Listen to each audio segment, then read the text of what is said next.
Oui, je voudrais m'adresser aux jeunes de ma génération TikTok pour dénoncer un scandale de plus sur le complotisme d'État. Bon. Donc il y a une étude IFOP pour la fondation Rebot et Jean Jaurès qui vient de sortir, qui est un pur scandale et qui stigmatise la jeunesse à des fins évidemment mercantiles, puisque c'est une étude qui a été financée. Et dès qu'il y a de l'argent, il faut chercher un petit peu plus loin. Bon, c'est sur la jeunesse, soi-disant, de 11 à 24 ans, avec 2000 personnes qui seraient représentatives, disent-ils. Donc, le titre, c'est Génération TikTok, Génération Tok-Tok, et j'allais dire, c'est fait par une étude toquée. Bon, pour aller jusqu'au bout. Bon. Et donc, cette étude prétend que la jeunesse manque de raisonnement critique. Il y a pour une partie de la jeunesse, mais cette étude oublie de dire que ça a été organisé par les réformes des mathématiques modernes qui a organisé la suppression du raisonnement. Donc ça, il faut bien donner les causes. S'il y a un manque de raisonnement, ça a été voulu. Ensuite, ils disent que pour la jeunesse, beaucoup d'abonnés, ça signifie que c'est fiable. Eh bien, écoutez, c'est le critère de tous les médias. Bon. Ensuite, perméabilité de l'imaginaire à l'imaginaire complotiste. Donc nous en reparlerons au sujet de l'État. Il est dit que cette jeunesse se considère que pour 30% que les vaccins ARN font des dégâts irréversibles. Eh bien, ça, c'est une chose qui apparaît de plus en plus. Et je vous rappelle qu'aucune étude n'a été faite épidémiologique sur le sujet. Donc là, on renvoie encore au complotisme d'État. Bon, qu'un quart de la jeunesse serait créationniste. Je vous rappelle que créationniste, c'est un mot qui a été inventé pour dire croire en Dieu, puisque s'il y a une création, c'est qu'il y a un créateur, c'est Dieu. Je vous rappelle que la plupart de l'humanité a une religion et donc est créationniste. Donc là encore, on a un créationnisme d'État qui mélange les genres.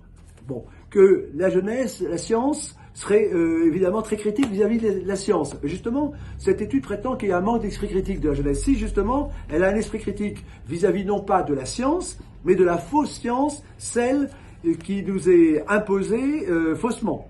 Bon. Ensuite, vous avez un mot qui a été encore inventé, c'est le mot platisme. Donc les complotismes de la fondation Rebot et Jean Jaurès reprennent ce mot platisme pour dire qu'il y aurait 3% des vieux qui considéraient que la Terre est plate, et il y en aurait 16% de la jeunesse.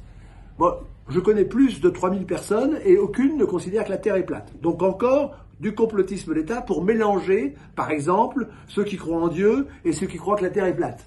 Donc ça, ce système, eh bien, porte un nom, c'est le système de l'amalgame. C'était utilisé dans les prisons soviétiques, c'est-à-dire qu'on enferme des prisonniers de droit commun avec des prisonniers politiques, et on dit que c'est la même chose. Et bien là, on invente évidemment, on mélange des fables avec des réalités, et ça permet de poursuivre les buts, l'agenda caché du pouvoir en place. Et ça s'appelle l'amalgame.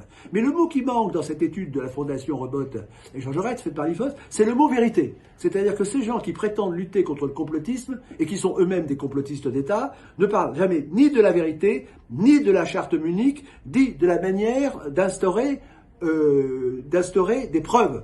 Bon, pour cette fameuse épidémie, ou cette crise, ou ce vaccin, et le coronavirus, le gouvernement n'a jamais voulu avoir une étude vraiment faite. Donc là, c'est l'hôpital qui se moque de la charité. Et donc là, vous avez un bel exemple de complotisme d'État. Le seul complotisme qui est dangereux, c'est le complotisme d'État. Celui qui veut tuer son chien l'accuse de la rage. Et comme le gouvernement a peur de tout esprit critique, de toute vérité, de toute contestation de sa politique meurtrière, eh bien évidemment, il invente ce mot complotisme en oubliant de dire que le véritable complotisme, c'est lui. Alors donc, l'objectif, je m'adresse à la jeunesse, effectivement, c'est de réarmer son intelligence, et là, qu'elle aille voir mon blog Réarmer l'intelligence, et qu'elle évidemment se réarme en raisonnement, en esprit critique, en vérité, et il faut en finir avec le complotisme d'État. Ça, c'est le langage, ça, c'est le message.